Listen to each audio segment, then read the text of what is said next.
Yeah, hello and welcome to my presentation. My name is Gerald Friedland, and I'm the CTO and co-founder of Brainome. I'm also adjunct assistant professor at UC Berkeley, teaching data science both for undergraduates as well as for graduate students. When the graduate students, I teach experimental design for machine learning. Um, and so also for this presentation today, I've invited my colleague Wan Li, and we're gonna hear from him later. With that said, let's jump right in and talk about measurements and how they can help in machine learning. So first of all, let's talk about something fundamental. I mean, measurements exist everywhere, right? If you build a bridge, you measure first and then you build a bridge. If you build a kitchen, you measure first and then you build a kitchen. Anything in engineering has measurements. What's interesting here is that that's not true in data science. Yes, we measure accuracy on test and validation set, maybe, but it's also a percentage. It has no unit, and so the trick here is to say, well, what could we do if we get some data? Could we measure out, for example, the complexity of the data with regards to predictions, right? And what's interesting here is that this is how Brainome started. Brainome started understanding that the bit is actually a physical unit of measure. And of course, we are not the first one saying this. There was work by Landauer early, and then there was Wheeler saying it from bit and so on and so forth. But we decided to take these concepts and make them real and actually make them usable and workable for machine learning. The other thing is, what is learning anyway? And we'll talk about this in a little bit. Also, how it differs from human and machine, and then we'll have some concepts that we'll introduce. But you probably we won't have enough time to go deep there, so you probably want to read up on those. And these two concepts, these are the memory equivalent capacity (MEC), and there's a paper on that from October 2018 that I highly recommend. And then also I have a video about how we understand generalization as compression, and that basically the worst case generalization is memorization, which would be the same as overfitting. And then also on slide 9, I'm going to introduce capacity progression, which basically heavily builds on those two concepts. So these are sort of the fundamental concepts that I'm going to introduce before one then goes into the applications and why they're actually useful. So let's start from scratch. In fact, let's start really from scratch. We start with the scientific methods, right? So the scientific method is you go and have a bunch of observations, right? So you have an experiment like the apple falls from a tree. Now you want to know, as the apple falls from a tree, when does it hurt more or less on my head when it falls on my head, right? So this is sort of the Newton story. But in reality, what we have some experimental factors which we tune like for an experiment where it's like, okay, what if you do a little bit of this, a little bit of that, a little bit of this, and then we do the experiment and we have an outcome. And so in general, whenever we do experiments, we have a set of inputs that we could put into a table as, columns A to Z or something. And then there's a last column that gives us the outcome. Every experiment can be described like this. Pretty much every experiment that we do can be put in the table as of like, okay, the height of the apple is varied, the mass of the apple is varied, and so on and so forth. And then what's the outcome?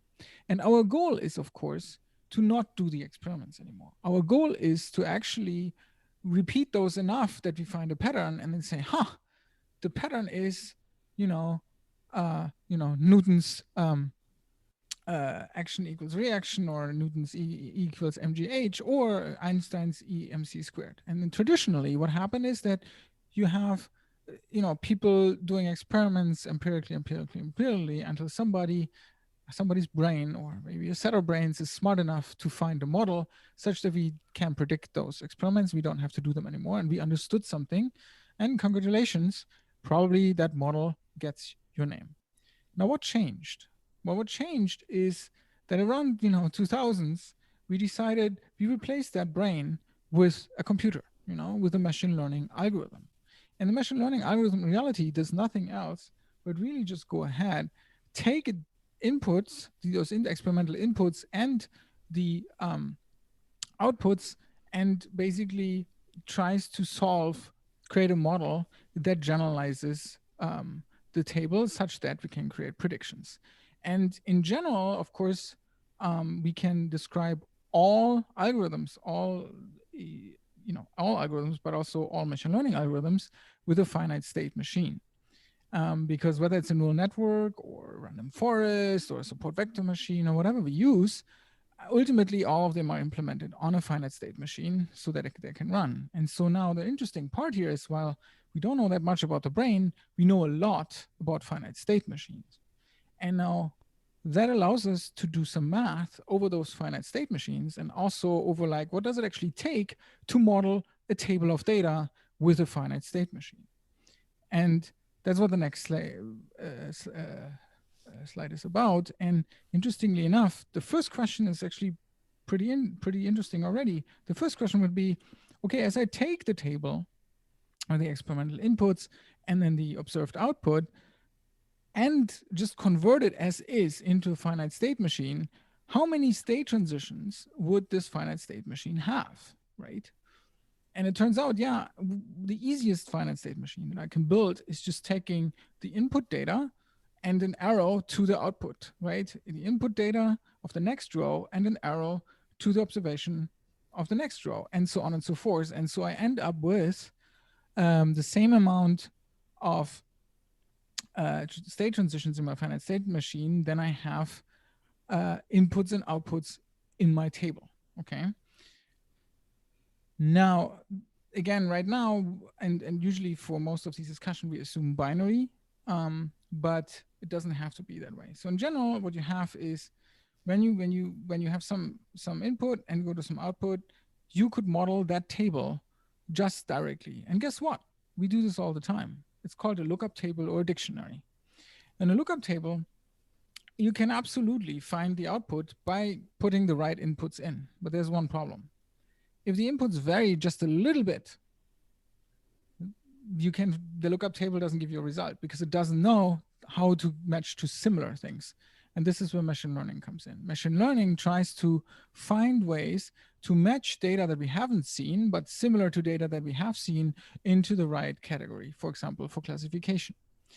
And so basically now we have to ask, given that maximally the number of state transitions that we need equals the number of rows in our experimental table, that would be called overfitting, right? So then what we have is we just memorize the results in a different way. Instead of a table, we now have a dictionary or a finite state machine with arrows. But what would make it machine learning? How would the finite state machine change such that we can do this similarity matching? Well, you can think about it a little bit and you will find out, well, the only logical consequence is that we reduce the number of state transitions from the same number of rows in the table to a lot less, because now each state transition can take more than one data sample. And that means that that state transition may also take maybe something similar that actually then matches to the same category or same observational output. And so that right there leads to Occam's razor, right? Where you say, well, the smallest finite state machine or the smallest model that gives you the right answer is actually the correct one. And so that's basically how simple you can start in this theory, to just think about what would machine learning have to do. Now, that leads to a couple interesting conclusions right there. So first of all, we can say that memorization is worst case generalization. Memorization means we really just one-to-one map from table to state transitions, and we end up what the statisticians call overfitting, right? With overfitting means each point has its own variable, each sort of experiment has its own state transition. It's just memorizing the table. But if we reduce the state transitions, if we find patterns that make us automatically sort of match these things, we get to what we call generalization. And that means we reduce parameters way below memorization capacity. And in the best case, by the way, the machine learner will forget what's not relevant with regards to the target function and keep everything that is relevant. And just to give an example, if you had a cat-dog classifier, you don't want to think about the background or the fur color or any of these things that are not relevant. You only want to think about what makes a cat and what makes a dog a dog. And the exciting part about machine learning is that while we can't define this explicitly, at least I cannot give you explicitly what makes a cat and what makes a dog, machine learner can actually, with by reducing the state transitions, find that out. Um, Now, we've developed this a lot further, and I can't go into this here because obviously there's a limit of time. But the interesting part is that obviously when we do machine learning projects today, we have a bunch of questions, right? For example, do I have enough data? Do I have the right features? What are the most important features? Will my model generalize or will it overfit? What type of model will work best for my data? What's my accuracy versus generalization curve? How long will it take to train my model? And the trick here is that these measurements that we define based off sort of, the state transition count and other things for specific machine learners, we can actually answer those questions. And most importantly, we can answer those questions before we actually build a model. Just like you will plan your kitchen before you actually put the stuff into your kitchen. And that's the trick. So we can do this at the beginning of the project rather than, okay, now I have a model and I trained it for whatever and it doesn't do what it wants, but maybe if I tune it more, it will. I don't know, right? So that's often, I think, how machine learning is done. But the reality is we should be a lot more systematic, and that's what we proposed we can do. To give you two examples of how this theory can be applied will be the next two slides, and then we'll give you actual examples of what we've done with those. So let's talk first about accuracy and generalization. So accuracy, obviously, you can rank up right there by overfitting, right? So what you do is you take your training data and you create a lookup table. Congratulations, you have 100% accuracy, but you probably don't get any better than best guess when you try this on a held out data. Well, the opposite is let's just do best guess anyway. That's super easy. Take the majority class for a classification problem, for example, and just guess that all the time. Now you've got a classifier that's super small, has no parameter, I mean, one parameter, majority class, and it generalizes super well also because both the training and the test accuracy will be identical. It will always the best guess. Obviously, both of solutions are not optimal. We want high accuracy and high generalization. So we need to go along a curve that actually always looks like this. That's another paper that um, is referenced down here in the on the slide. The curve always looks like this, but the interesting part is that you can go along the curve and say, well, really what I want is I want to get rid of the noise, generalize away the noise, and keep the actual pattern. Just like we want to keep the pattern that is dog a dog and a cat is a cat, but really everything that's kind of like not semantically relevant to that, we call noise and we want to generalize away. And so you probably get to the point you can never get exactly 100% accuracy, but you can generalize. So it becomes a trade-off. Um, a similar example here is you can have a child memorize a generalization table, a multiplication table, and of course now multiplication is really really quick, right? Bing comes directly out of memory. But what if we then ask to do a multiplication that was not in the table, like 13 times 14, which is not part of the standard 101? Well, guess what? Now the kid doesn't know what to do. But if we actually taught the kid to actually just find the rules that underlie multiplication, it's repeated addition, or gave him some algorithm to do it, then it can do any multiplication, but it's going to be not as quick. So there's this trade-off that is usually takes him longer to do this rather than just looking it up. And so that's another analogy that explains this. What you want is you want to generalize um, and at the same time have high accuracy. And so basically come up with very simple models that will solve everything. Now, one more question. So we said, okay, basically we give the kid the underlying rule. Well, that's right, because ultimately what we want to find is the rule. Here's an example. We say 2, 4, 6, 8, 10. Most listeners will already say, well, yeah, the next number is 12 and maybe 14. And that's what's interesting about this is that I gave you 2, 4, 6, 8, 10, 12, 14, 16, 18, 20, 22, and so on. At some point you would say, stop, stop, stop. Way too much data. I already know the rule, it's +2. And that's actually what learning is. The trick here is that you learned the rule +2, you don't need more data, right? You don't need to keep training riding a bike once you know how to ride a bike. You just ride it when you need it, not just keep training, unless, there's other specific goals. The interesting part here is that we can actually measure this. So can we find the rule, right? So what would happen if we don't find the rule? Well, here's another example. 6513. What's the next number? Well, it turns out there is no next number because it's sort of the end of my phone number. And my phone number, like any other phone number, is completely random, right? Unless you pay for a 1-800 number, is a completely random number. And so the trick here is then that the only thing you can do with a phone number or number sequence like this is memorize it. And now we get to the idea of capacity progression, because here's what happens. If your data with regards to a certain machine learner starts to be like the machine learner just can't figure out the rule, guess what? As you add more training data, you will see that you need proportionally more parameters. Okay. So basically, if you have 10%, 20%, and so on of the training data, as you add more data, you will need more parameters, full stop, because all the machine learner does is memorize it. But if you now go and say, well, wait a minute, um, I find a rule, then most often, maybe just even after 50% or 80% of the data, it's like, oh, like 2, 4, 6, 8, 10. You know the rule plus 2. You don't need more data. And that means as you add more data and the machine learner trained the rule, you can basically stop adding data. So by the way, this also completely contradicts the idea that there's no data like more data. There is obviously too much data, okay?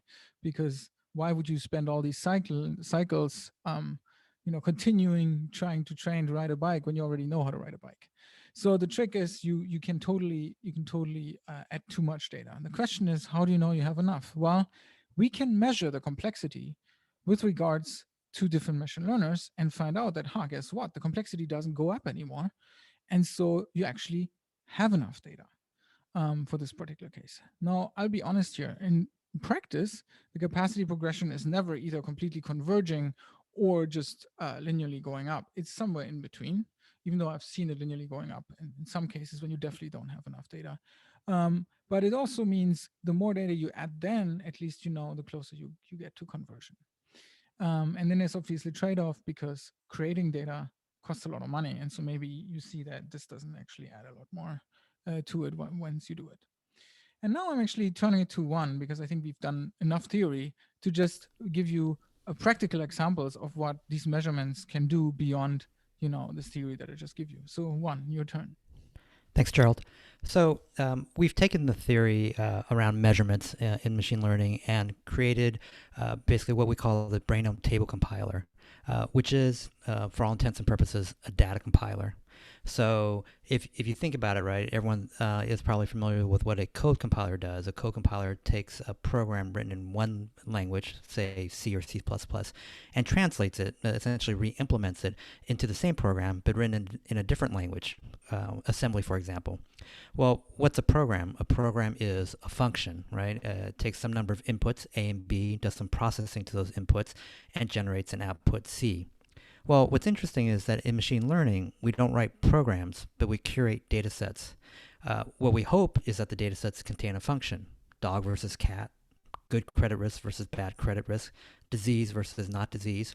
And what our tool does is it takes that labeled data set as input, measures and analyzes it, and to the extent that we're able to identify a function, we'll output that function in the form of a Python model.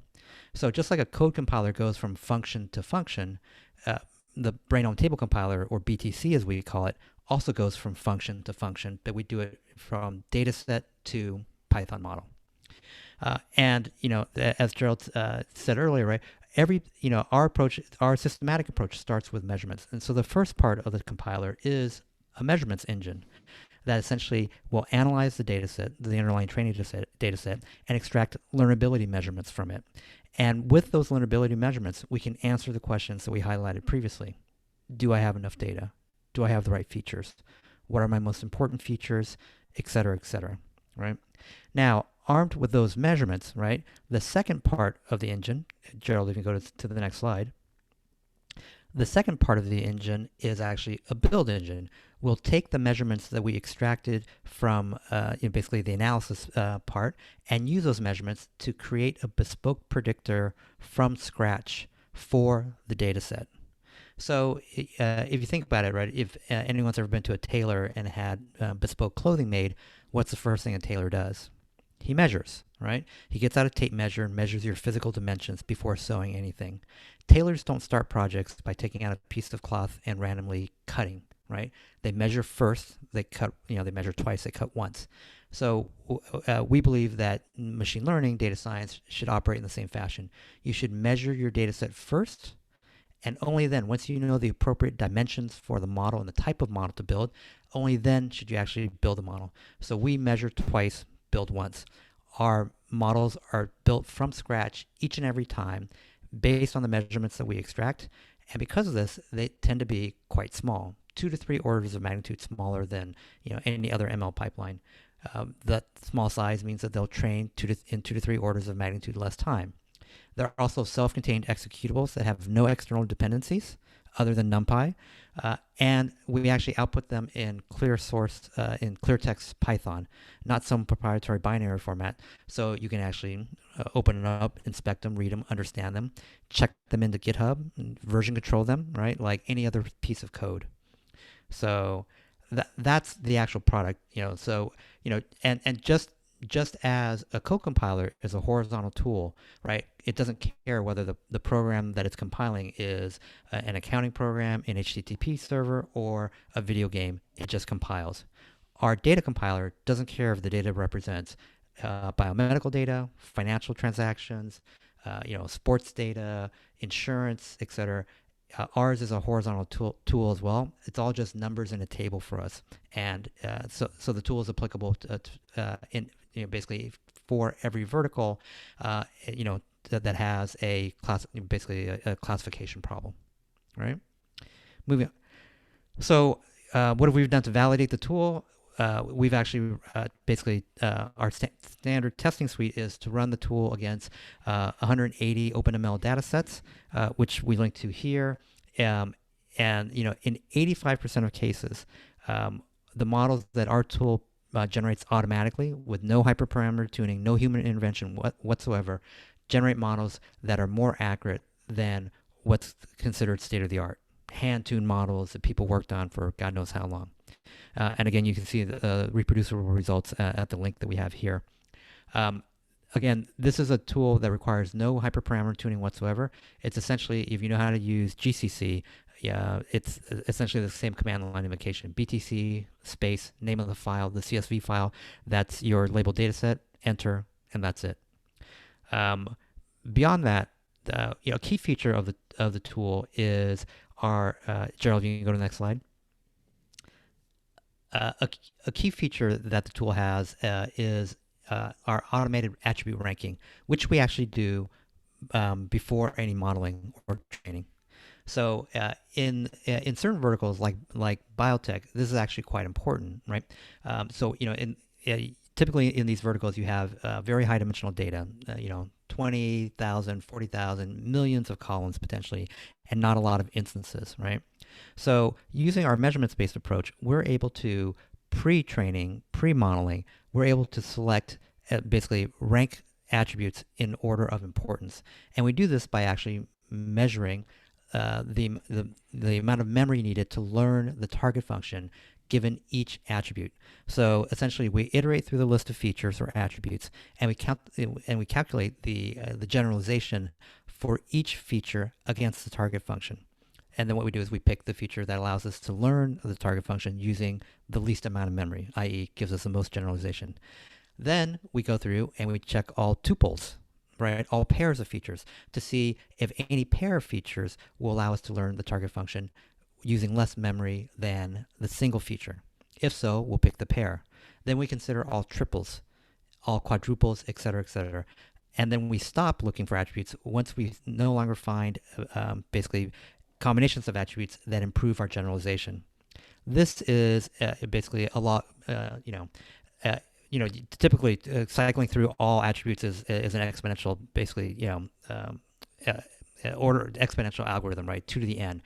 Our attribute ranking algorithm is actually on the order of n squared, right? Where n is the number of features. And again, all this is done pre-modeling, pre-building. And then a specific use case for this, if you go to the next slide, Gerald, is actually analyzing the cancer atlas. So, if any of you are in bioinformatics, you might be familiar with the cancer atlas or the TCGA data set, which basically aggregates the gene expression data from patients who have been diagnosed with one of 33 different types of cancers. What we did was we paired that data set with basically healthy blood samples, actually, gene expressions from healthy blood, to create a 21,000 column, 11,000 row data set that had 34 classes, healthy, and 33 different types of cancers. And the goal was to basically identify genes that are consistently overexpressed when certain patients have been diagnosed with specific cancers. And so we did that. We found about 3 dozen. And here's a heat map that shows essentially these pockets of overexpressions for different tumor types. And so blue is basically healthy, normally expressed genes. Where you see pockets of yellow are essentially specific genes that are consistently overexpressed genes, or one gene or combinations of genes that are consistently overexpressed for different cancer types. And so we're working with a genomics research group now to essentially move this forward and and basically check with wet experiments and confirm that basically the genes that we identified are indeed, basically will indeed cause cancer when they're overexpressed in the lab. The end goal being eventually to create an early warning blood test for different types of cancers. Right, and again, this is analysis that our tool can do actually quite quickly. It took us only a few hours to actually identify these genes. So that's it. Here's our my contact info. If anyone's interested in learning more, please feel free to contact me, after the fact. But now we'll turn it over for Q&A.